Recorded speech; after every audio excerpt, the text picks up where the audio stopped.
Fala galera, tudo bem? O assunto de hoje por aqui é um tema que certamente tem muita coisa para falar, tem muita coisa para abordar, porque é a despedida de um dos grandes nomes da geração e, por que não, da história mesmo, da posição dele. Iker Casillas anunciando a aposentadoria, ele tweetou, ele confirmou algo que já era esperado, né? O Casillas com 39 anos, lembrando que em 2019 ele tinha tido aquele problema cardíaco, que foi um grande susto na ocasião, até chegou a voltar a treinar depois por um período, mas já era de se imaginar que essa fosse a decisão mesmo, então seria difícil imaginar algo diferente dessa decisão. Mas chega ao fim, embora na cabeça para muita gente essa imagem do Casillas aposentado já nem fosse uma novidade, porque de fato a gente já associava o Casillas a um jogador parado, muito por conta também desse problema que ele teve na época como jogador do Porto, né?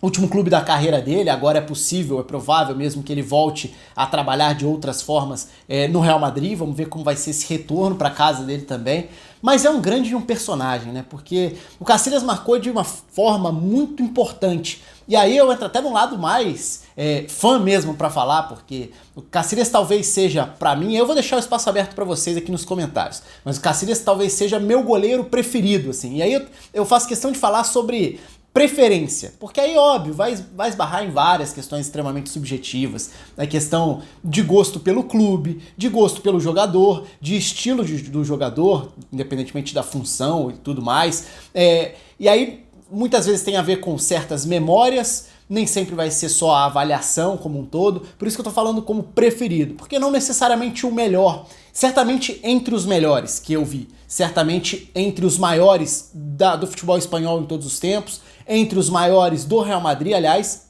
na nota que o Real Madrid divulga, né, sobre a aposentadoria do Casillas, o Real Madrid coloca como o maior goleiro da história do clube. Então eu quero saber de vocês aqui embaixo, participem aí. Pra você, qual o tamanho do Casillas, se ele tá entre os melhores que você viu jogar. Ele certamente tá entre os melhores que eu vi jogar.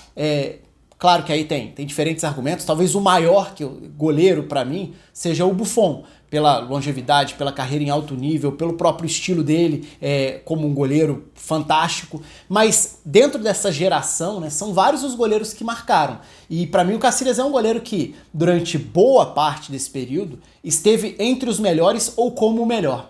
E fora a maneira como ele, a identidade que ele tinha com o Real Madrid, a identificação por ter sido formado lá e a própria construção da carreira dele, né? Então, para muita gente, 2010 é o ano do Casillas. E faz todo sentido.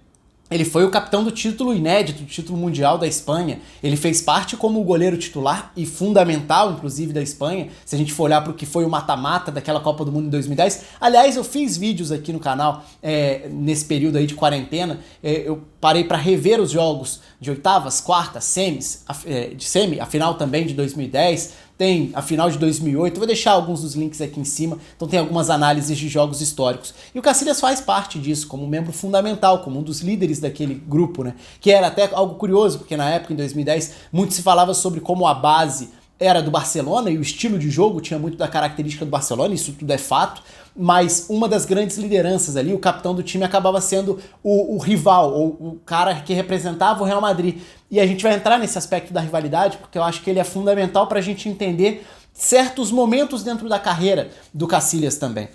Agora, como eu falei, se 2010 para muita gente foi o ano da carreira dele, eu diria que, para mim pelo menos, 2002 talvez seja o ano da maior marca, o que mais fica marcado na memória mesmo. E talvez seja até por uma questão de memória um pouco afetiva mesmo, mas 2002 é o ano em que o Casillas é um herói no título da Champions em 2002, porque aquela final do Real Madrid contra o Bayer Leverkusen tem o golaço do Zidane como um momento inesquecível, mas o Casillas começou no banco, o César Sanches se machuca no início da partida, ele entra e faz várias defesas, várias intervenções fundamentais para o Real Madrid conseguir aquele título. E ali a gente tá falando de um goleiro que tinha, naquela ocasião, naquele dia, 20 anos, estava para completar 21, um pouco antes da Copa do Mundo, que seria também uma outra etapa importante, né? Porque aí vale até voltar mais um pouquinho no tempo. O Casillas já tinha sido goleiro titular, por exemplo, na final da Champions de 2000. Então, porque ele já tinha sido titular do Real Madrid na temporada 99-2000. Muito novo, com 18 anos ele já era titular do Real Madrid.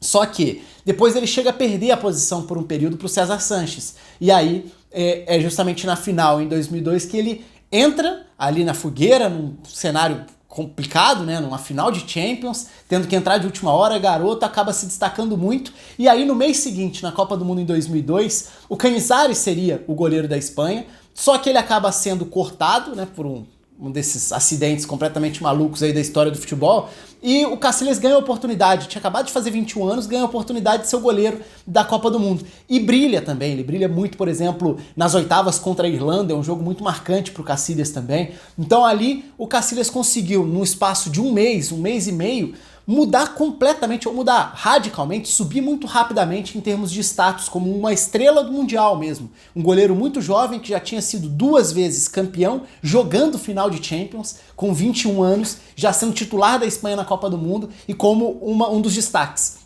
Então realmente foi um ano que, pra mim, assim, é o primeiro ano que eu penso quando a gente vai avaliar a carreira do Cacilhas. Pra mim, o primeiro que vem na memória é 2002. E que ainda era um goleiro, claro, em formação, mas um goleiro de uma velocidade para reagir aos lances, de defesas muito espetaculares na primeira parte da carreira também, depois virando um goleiro da consistência, o que também tem muito a ver com o amadurecimento do goleiro. E aí toma conta, inclusive nas premiações da UEFA, né, a UEFA que faz aquela premiação do time do ano, o Cacilhas ganhou 6 vezes seguidas o prêmio de goleiro do ano da UEFA, que é algo fantástico. Até, claro, é discutível ano a ano ali, porque futebol, obviamente, tinha vários grandes goleiros. Eu falei do Buffon antes, mas o Júlio César teve nesse período um nível fantástico. Você tinha Peter Cech muito bem também. O próprio Van der Sar, que teve altos e baixos, mas depois retornou a um nível muito alto. São todos goleiros dessa época e alguns dos melhores do mundo, né? Depois viriam outros, que aí já tomariam conta da sequência, né? Como o próprio Neuer. Então, assim, grande goleiro é o que não falta quando a gente olha para esse período da carreira do Cacilhas, que a gente tá falando aí basicamente 20 anos de carreira. Mas uma carreira brilhante. Porque aí, se a gente for, aí eu vou chegar no lado do desgaste, e que é um lado que acaba sendo importante para tentar compreender um pouco da saída. Por que um cara tão identificado com o clube, um grande ídolo, um dos grandes ídolos da geração, é bom lembrar, né? Essa era uma geração do Real Madrid que teve momentos muito bons, como o início da carreira do Cacilhas. O Real Madrid tinha sido campeão em 98 da Champions, é campeão em 2000, é campeão em 2002. Tem ali a chegada dos Galácticos dentro desse período e, na sequência, começaria um período de muitas frustrações do ponto de vista de investimento alto e de retorno técnico, não abaixo, nem sempre, mas de um caminho que começa a ficar perigoso porque o time vai perdendo equilíbrio e aí entra, aí sim, numa sequência muito delicada que foi segunda metade dos anos 2000 ali, né? Foi um período em que o Real Madrid teve muita dificuldade para montar bons times, para transformar, na verdade, bons elencos em times equilibrados, competitivos, em times capazes de passar das oitavas da Champions, por exemplo, que virou o grande fantasma do Real Madrid dentro daquele período. E todo esse período com o Cacilhas como um dos destaques, como um dos grandes nomes. E dentro dessa geração, obviamente, ele era, de certa forma, o segundo ali em termos de ídolos do clube. Pela identificação, ele estava atrás, obviamente, do Raul, que era o grande nome da geração. Mas o Cacilhas também estava escrevendo uma carreira brilhante ali dentro do clube e que teria também resultados fantásticos. Então são dois nomes que marcam muito essas 2 décadas aí de Real Madrid. No caso do Raul, mais anos 90 e anos 2000, no caso do Cacilhas, anos 2000 e 2010, né, se a gente pegar essa década seguinte. Agora, o ponto que acontece aí com essa dificuldade do Real Madrid para competir, com essa obsessão por uma Champions que ia ficando cada vez mais distante. O Real Madrid olhava para 2002 como um passado cada vez mais distante, porque vários grandes jogadores chegaram. O Real Madrid até chegou a jogar bem em alguns períodos, 2002, 2003, por exemplo. O Real Madrid chegou a jogar muito bem naquela temporada, mas não conseguiu o título da Champions. 2003, 2004 ainda tinha um ótimo time, mas depois as coisas vão piorando, vai acabando aquela era dos Galácticos, até internamente, do ponto de vista da política do clube, o clube passa por transformações por anos, diferentes do ponto de vista de gestão também. Mas o grande ponto a decisão que o Real Madrid toma para voltar a competir com o Barcelona, que já era dominante no cenário nacional e tinha se colocado à frente do Real Madrid na capacidade para disputar títulos europeus. Se a gente pegar ali Barcelona com Ronaldinho e depois a transição para o Barcelona do Messi, virou o time mais forte da Espanha. O time a ser batido na Europa, principalmente quando o Guardiola assume. E a resposta do Real Madrid, depois de várias tentativas, foi contratar o Mourinho. E o Mourinho, que era, sem dúvida alguma, um dos maiores treinadores do futebol naquele período, era uma certeza de transformação, era uma certeza de resultado, de competitividade. Ele vai entregar. E foi o que ele fez, inclusive. Ele conseguiu devolver o Real Madrid ao status que ele deveria, de competidor, de fato, de candidato por título de Champions, de time capaz de bater de frente. Só que o estilo do Mourinho era fantástico do ponto de vista de competitividade, só que a gente sabe que o desgaste também sempre foi uma marca nessa gestão dentro dos grupos por onde o Mourinho passou. Então você tem períodos em que as coisas vão muito bem, outros períodos em que alguns jogadores começam a ter problemas, o ambiente nem sempre é o melhor, e aí entra pra mim o ponto crucial pra gente entender essa reta final da carreira do Casillas no Real Madrid. Por quê? Acho que foi um fim muito precipitado, e não por motivos certos, ou não por motivos técnicos, se a gente quiser falar dessa forma. E sim porque, naquele período de rivalidade muito acirrada entre Real Madrid e Barcelona, o Mourinho começa a inflamar ainda mais essa rivalidade como uma forma de tentar competir. E assim, do ponto de vista tático, é muito interessante aquele período, aquele processo, porque o Mourinho, que toma uma pancada logo de cara, cheguei a gravar vídeo aqui no canal sobre isso, vou deixar aqui em cima também, logo de cara ele toma um 5-0 no Campeonato Espanhol, no primeiro duelo dele no campeonato contra o Guardiola, mas aí na segunda parte da temporada viria aquela sequência de clássicos com o Real Madrid tentando se ajustar para competir, diminuir essa diferença, mostrar que, embora fosse inferior, principalmente coletivamente, o Real Madrid poderia achar formas de competir. E consegue, por exemplo, na extraordinária final da Copa do Rei de 2011, que eu também gravei o vídeo aqui analisando, vou deixar aqui em cima, que é taticamente um dos grandes jogos da década, sem dúvida alguma, no auge ali da rivalidade entre Mourinho e Guardiola. Só que tudo isso foi muito legal do ponto de vista do espectador, do ponto de vista tático, do ponto de vista do jogo. Só que é bom lembrar que naquele mesmo período existia a seleção espanhola, a seleção que dominava o período, que foi campeã da Euro em 2008, ele em 2012, que foi campeã da Copa em 2010, e a relação entre os jogadores era muito boa. Só que o Mourinho começa a levar isso para um limite, no sentido de acirrar cada vez mais os ânimos, inflamando a rivalidade, porque para o Real Madrid era interessante que essa rivalidade fosse muito física, para competir com a capacidade técnica do Barcelona naquele período, que era indiscutivelmente superior, o Real Madrid tentava ser o mais físico possível. E o físico nesse sentido é contato, é choque, é trombada, em alguns momentos flertando ali com a violência, então em alguns jogos sim, um time violento, passando do limite, mas era a forma que o Real Madrid tinha para competir. E de novo, o Mourinho teve sucesso nesse processo. O Mourinho conseguiu recolocar o Real Madrid num nível que não tinha nos anos anteriores. Só que aí entra aquela história. A que preço, né? E quem pagou esse preço, ou boa parte desse preço, foi o Casillas. Porque o Casillas se sentiu claramente incomodado, desconfortável com esse cenário de tornar os seus companheiros de seleção em inimigos. E essa forma como o Casillas mantinha uma amizade, mantinha um contato com os jogadores do Barcelona, incomoda o Mourinho, que queria guerra. E o Casillas já falou sobre isso várias vezes, ele já falou que se pudesse voltar ele bateria de frente com o Mourinho e não aceitaria as coisas no primeiro momento, mas a gente sabe que isso acabou atrapalhando a relação. E aí a gente começa a ver o ponto do Casillas indo pro banco. É verdade, o Casillas teve lesão, o Casillas oscilou e o Casillas não teve uma carreira regular do início ao fim. Não é aquele goleiro que você fala, pô, passou 20 anos no mais alto nível. Não, talvez o Casillas não deva nada a ninguém no seu auge. Os momentos de alta do Casillas são extraordinários. Só que o Casillas também teve altos e baixos dentro da carreira, como quase todo mundo tem.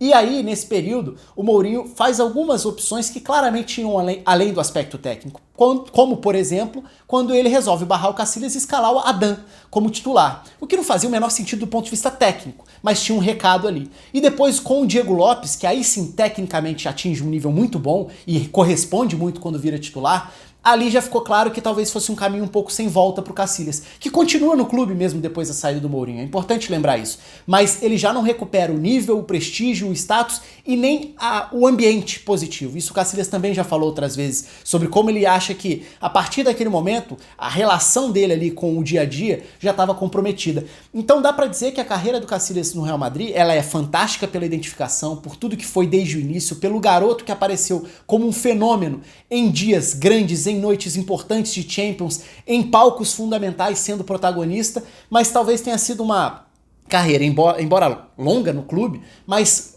abreviada por esses conflitos fora de campo, por essa queda de desempenho que também esbarrava numa questão de confiança, de respeito, de relacionamento, e talvez ali a carreira do Casillas tenha sido abreviada no clube. Depois é verdade, tem uma passagem legal pelo Porto, que foi muito interessante do ponto de vista de experiência para ele também, saindo do clube, mas claro, aí já sem a mesma projeção de antes. Por isso a reta final de carreira do Casillas acaba ofuscando um pouco o goleiraço que ele foi. Um goleiro fantástico que marcou uma uma geração que entra e já estava na história como um dos ídolos do Real Madrid, não resta nenhuma dúvida de que encerra a carreira dessa forma, e também como um dos grandes ídolos da história do futebol espanhol, como protagonista que foi, como capitão que foi, como peça importante da era mais importante, mais vitoriosa da seleção nacional também. Então é um gigante se despedindo.